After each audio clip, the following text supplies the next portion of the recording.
Doctor Faisal आज़ाद के बयानात के लिए डॉक्टर साहब के ऑफिशियल चैनल फैसल आज़ाद को सब्सक्राइब कीजिए। क्या सैयद लड़की का निकाह गैर सैयद लड़के से हो सकता है? अच्छा, ये सवाल आजकल बहुत ज़्यादा पूछा जाता है। इतना ख़ुद जो सैयद होते हैं या सादात, वो इतना ये सवाल नहीं पूछते जितना गैर सैयद पूछते हैं। चूँकि यहाँ पर इतनी सैयद कौम, वैसे सैयद कौम होती भी नहीं है, लेकिन चलें हुज़ूर नबी करीम सल्लल्लाहु अलैहि वसल्लम की निस्बत, चूँकि हुज़ूर ने फरमाया अना सैयद वुल्द आदम वला फ़ख्र, कि मैं तमाम औलाद आदम का सरदार हूँ। इसलिए हमारा ईमान, एतक़ाद और यकीन ये है कि सैयद अगर दुनिया में कोई है तो वो सिर्फ़ और सिर्फ हमारे आका व मौला हज़रत मोहम्मद सल्लल्लाहु अलैहि वसल्लम की ज़ात है। लेकिन चलें, इस लफ्ज़ की निस्बत से जो आले रसूल है वो अपने लिए सैयद या सादात का लफ्ज़ इस्तेमाल करते हैं, तो इसकी कितनी गुंजाइश है या गुंजाइश नहीं है, ये मतलब है कि अहले इल्म फ़न जानते हैं। बहरहाल जो सादात हैं वो बर्रसगीर पाक व हिंद में तो मिक़दार में आटे में नमक के बराबर भी नहीं है, इतनी कम मिक़दार में यहाँ सैयद हैं। ज़ाहिर है कि तमाम जो सादात थे, जो हज़रत फ़ातिमा ज़हरा रज़ी अल्लाह तआला अन्हा का आगे सिलसिला है औलाद का, वो ज़्यादा इराक़ में, शाम में, फ़लस्तीन में और अरब यानी जिसे हिजाज़ मुक़द्दस कहते हैं, वो यहीं पर ज़्यादा रहे हैं। बर्रसगीर पाक व हिंद में 600 ईस्वी में हमें कुछ मालूमात ऐसी मिलती हैं कि कुछ लोग जिनका ताल्लुक़ आले रसूल से था वो बर्रसगीर पाक व हिंद में तशरीफ़ लाए। बाज़ का कहना है कि तजारत की ग़रज़ से आए, बाज़ कहते हैं कि वो जिहाद की नीयत से आए, और बाज़ ने लिखा है कि बनु उमैया का चूँकि वो दौर था, आपसी इख्तलाफात की वजह से उनके अताब से बचने के लिए वो यहाँ यानी कि इस इलाके में आके बस गए। तो अगर उसको देखा जाए तो उस हिसाब से सैयद कौम यानी आले रसूल जो हैं वो पूरे बर्रसगीर पाक व हिंद में आटे में नमक के बराबर तो हो सकते हैं, इससे ज़्यादा नहीं है। लेकिन यहाँ पर तो हर घर के बाहर सैयद, शाह और फ़लाँ फ़लाँ फ़लाँ बड़ी चीज़ें बनी हुई हैं ना, तो वो सब लिखा होता है। तो बहरहाल चूँकि ये एक सवाल है, इसका मैं जवाब दे देता हूँ। बाद में इंशाअल्लाह ताला किसी गुफ्तगू में मैं इस पर तफसीली बात करूँगा कि जो सैयद हैं इनकी पहचान कैसे हो सकती है और कौन से लोग हैं जो खुद ब खुद सैयद बन गए हैं, यानी कि वो मेड इन पाकिस्तान सैयद हैं।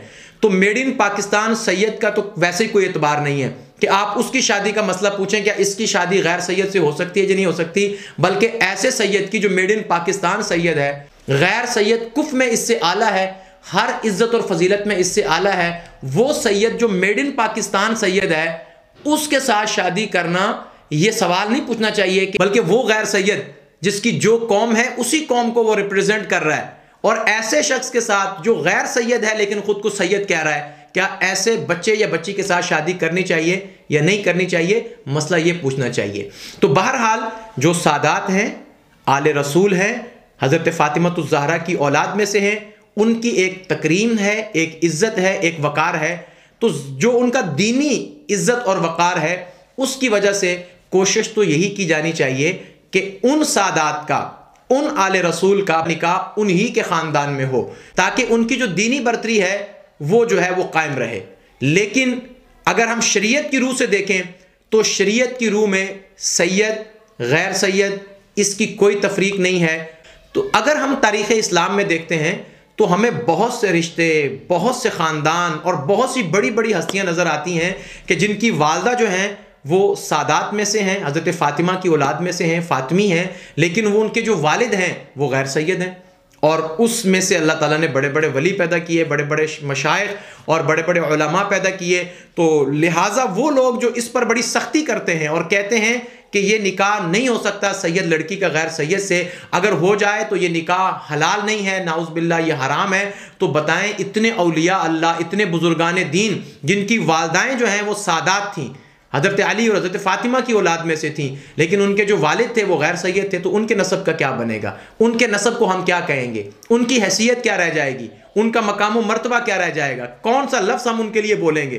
तो इसलिए ये कहना कि यानी कि सैयद ज़ादी का गैर सैयद से निकाह हराम है, ये बात तो बिल्कुल गलत है, सरासर गलत है। और इस पर चूँकि बहुत से लोग दलाइल देते हैं कि वो जी सैयद सदका नहीं लेते, गैर सैयद सदका लेते हैं, सदका और गैर सदका इकट्ठा नहीं हो सकता, इसकी कोई हकीकत नहीं है। बाज़ लोग तो इसको हलाल और हराम में ले जाते हैं, और कहते हैं जी हलाल और हराम इकट्ठे नहीं हो सकते। बहरहाल उन तफसीलात का यहाँ पर मौका नहीं है, मैं सिर्फ आपको मसला बता रहा हूँ कि सादात लड़की या सादात लड़का गैर सादात लड़की या गैर सादात लड़के से निकाह कर सकते हैं। हाँ, अलबत्ता कुफ का जो है ये एक हुक्म ज़रूर है कि लड़की का निकाह करते वक्त लड़के का कुफ भी देखना चाहिए।